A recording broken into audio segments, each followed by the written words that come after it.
The S23 Ultra after 72 hours, and enough for me to start to develop some themes when it comes to what people should look out for in this device itself. The big story leading up to the release of the S23 Ultra was, of course, the improved battery life and hopefully the efficiencies of the Snapdragon 8 Gen 2. And there is that kind of early talk that we saw all over Twitter about how it was going to rival the iPhone 13 Pro Max and the iPhone 14 Pro Max in battery life. I thought was ridiculous. I mean, at least so far in testing, it says it's not learning anymore, and I'm not getting that battery usage. I mean, those phones, I could get 9 or 10 hours of screen on time, and I don't see that here, but I do believe I understand how people are getting that impression because this is where I'm going to have to explain myself here. The S23 Ultra has a similar drain pattern to the S22 Ultra. It just does it better. The S22 Ultra, you could sit there and wail on that battery. You could just sit there and use TikTok and use Twitter and sit there for 45 minutes of screen on time, and it would only go down a few percentage points. However, during the course of the day, the idle drain, for whatever reason, the optimization or whatever happens with the battery, the idle drain would drag the battery down the rest of the way. So where I was finishing days at 30% on my S22 Ultra with only 3 hours of screen on time because of the fact that it had drained off during the day. This still does that. You can absolutely wail on this battery. Like I said, I wake up in the morning, 45 minutes on TikTok looking at sad kittens, and it'll be at 95%. So you're thinking, all right, I'm well on my way. But then during the course of the day, it's the always on display, whatever the settings are, the location data in the background, maybe it's Facebook, who knows, it'll start to drain off. It does a better job of controlling it. It is not as pronounced as it is on the S22 Ultra. So while I can get 6.5, 7 hours of screen on time, you are going to notice that battery drain throughout the day. So is it iPhone Pro Max, 14 Pro Max battery? No. But it's still pretty good. And it's better than we had last year, and it's at least worthy of a device that's going to cost you $1,200. So that's good. A display. I think they've changed the display.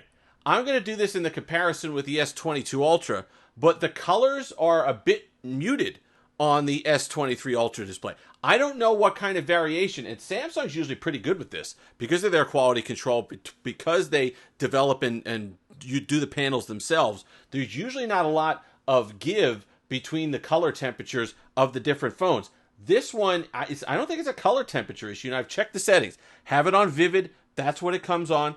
Didn't mess with the RGB or anything like that, but I just think it's slightly less saturated. I don't know if that's not a conscious decision on their part to make the screen a little bit more realistic and kind of get away from the oversaturation that they had on the displays previously. Personally, I love that. The S22 Ultra, it was punchy. Yeah, was it oversaturated? Yeah, were the colors natural? Absolutely not. But you know what? I don't think you need that on your phone. If you do need that, look at something like a Pixel 7 Pro. If it's because your profession requires you're a photographer or something like that, you need to have the color accurate display, that's a different story. But if you're just the rest of us, I like the punchier display. It's not bad. It's not a bad display. It gets plenty bright, and the colors are still good, but you'll just notice a little slightly less saturation than you did on your S22 Ultra. Camera's good, really good, punchy. I did not like the 10X as much as I thought I would. The images are a little not blurry, but they're not as sharp and detailed as I thought they would be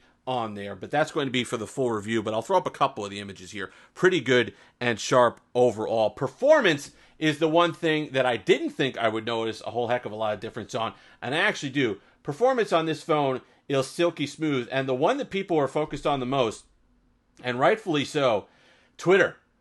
Twitter is now an iPhone-esque experience, and you hate to compare stuff to iPhone, especially when you're talking about different devices between Android and the rest of it, but iPhone, as far as Twitter's concerned, has been the gold standard, and I don't know if it's One UI 5.1, I don't know if Twitter made a change, I don't know if it's a Snapdragon now 8 Gen 2, but this is as smooth as you could get as far as the Twitter scroll is concerned. And overall, and that just carries throughout the entire user experience, which is just flat out excellent, which brings me to One UI 5.1. And Samsung is absolutely locked in with their software. It doesn't get, I don't know where they go from here.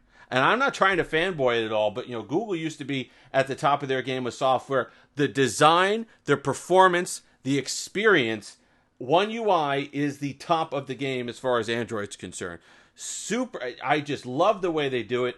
Everything you need, nothing that you don't, not a lot of bloat, not a lot of nonsense. You can get to all your toggles. It looks good, it's clean, it's aesthetically pleasing. There's still elements of Material U coming through there, the customization that you have on your dashboards and all the rest of it, your notification shades and your wallpapers and everything you could do.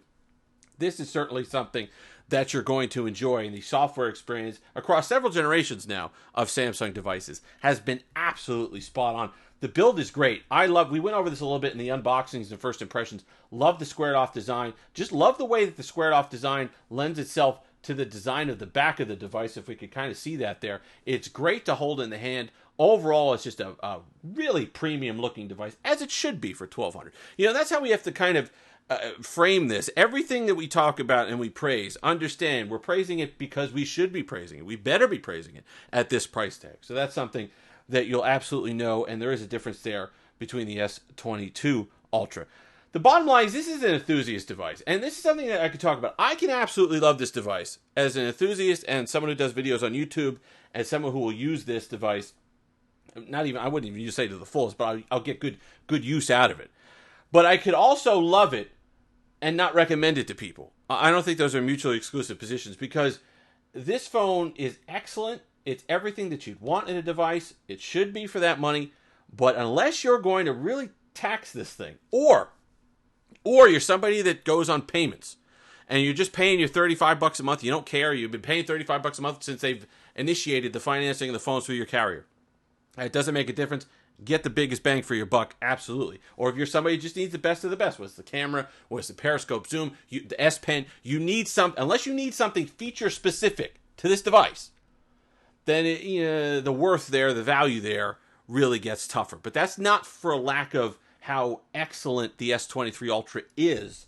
It's more a function of how people use their devices, being a little bit more honest with people, what they actually use them for, and then factoring in that price tag. Now, if you're overseas and you had an Exynos, welcome, my friends. Welcome to the show. Welcome to the experience. Because I've seen a lot of people on Twitter just absolutely just jumping for joy, getting rid of that Exynos and finally experiencing the clean and excellent performance that we have over here, that we've enjoyed in the United States and Asia when it comes to the Snapdragon version of the S lineup of devices. So overall, it's excellent. It's the best. The comparisons are going to be brutal, because you're talking a OnePlus device that's coming up pretty darn good. And does it have the fit and finish? Does it have all the other stuff? Does it come up short in a couple areas? Yeah, it does. But it's $500 less. So there's definitely math to be done there in terms of what you use it for and how you're going to take advantage. Now, if you're somebody this is the last day for the pre-order bonus and the credits, so link for that will be in the description. It does help out the channel. Get yourself that $100 or $200 in free bogus cases that they come out with. We did the review. The cases aren't that bad. Get yourself the silicone case, and I think you'll be happy. Match it with your lavender. I actually kind of like the lavender. I went the cream on the Fold 4, but I'm actually kind of digging the lavender overall. Really do like the color. Lots to like with this phone. Really. I don't. There's not many flaws, if there are any. I mean, you want to say the saturation on the display, but I can understand why that would be a decision that they'd make.